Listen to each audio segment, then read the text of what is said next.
روز جمعه در پایان جلسه 11 فورум سازمان همکاری‌های شانگهای تاجیکستان رهبری دوره‌ای این محفل را به ازبکستان سپرد.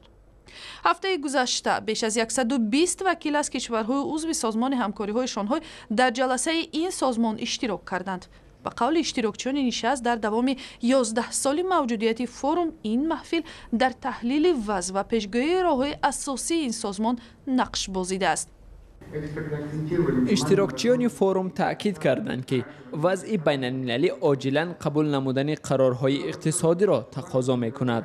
توسعه همکاری‌های اقتصادی در چارچوب تشبث راه ابریشم و همکاری‌های نهادهای صاحبکاری کشورهای عضو عامل مهم نظم و ثبات منطقه است. همچنان پیشنهاد شد که روند تشکیل بانک رشد کشورهای سازمان همکاری‌های شانگهای تیزانیده شود. امسال 15 سالگی تأسیس سازمان همکاری‌های شانگهای جشن گرفته می شود. اشتراکچیان نشست دوشنبه به نقش تاریخی سازش تحکیم اعتماد در ناحیه‌های مرزی که اساس فعالیت پنجگانه شانگهای و تشکیل این سازمان بوده است اشاره کردند. بعد انجام نشست دوشنبه از نماینده مرکز تحقیقات استراتژی نزد پرزیدنت تاجیکستان مهدی صابر درباره موضوعهای موردی توجه کارشناسان سازمان همکاری‌های شانگهای سوال کردیم. سلام جناب صابر، بفرمایید. پیش از همه این وابسته بود با باز هم وسیع کردن دایره شاس، همچنین درباره یکی از عمل‌هایی که امروز تمام دنیا را به تشویق آورده است، این اکستریمیسم و تروریسم، همچنین درباره فعالیت جوانان در دایره سازمان شاس و همکاری‌های شاس در مسائل اقتصادی، آب و انرژی که خیلی هم بحث‌های زیاد شد، بحث‌ها خیلی هم سازنده بودند.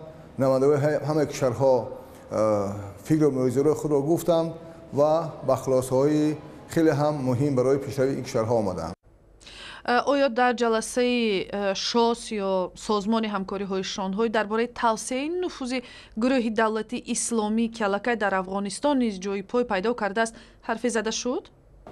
در مسئله امروزه دنیا که خیلی هم متشنج است، اینجا برآمدهای زیادی شد و قریب روز اول همه برآمدها در همین باره بودند. نماینده‌های همه کشورها خیلی هم پیشنهادهای خوب کردند و راه‌های پیشگیری جوانان با همین گروه‌های تروریستی افراط‌گرایی و همین بعد هم کاهش دادن همین مثلا فعالیت دولت اسلامی و تهدیدهای آن به آسیای مرکزی و کشورهای سابق شوروی خیلی هم بحث‌های تیزتون بود و خیلی هم پیشنهادهای خوب شد و یگانه سازمانی که میتواند که در همین امروز برای آرام کردن وضعیت در کشورهای آسیای مرکزی رسیدگی کند، این سازمان همکاری‌های شانگهای میباشد. تهدید طالبان و دولت اسلامی احتمالی می باشد، ولی قاچاق مواد مخدر از افغانستان به تاجیکستان دیگر تهدیدی واقعی و همه روزه است. این مسئله هم بحث شد؟ البته در مسئله گردش مواد مخدر هم یک چند برآمده بودند و این برآمدها در سطح خیلی هم بلند بودند، چون که یکی از تهدیدهایی که به کشورهای آسیای مرکزی همیشه هست این همین پنگ کردن و آوردن مواد مخدر است، چون که همین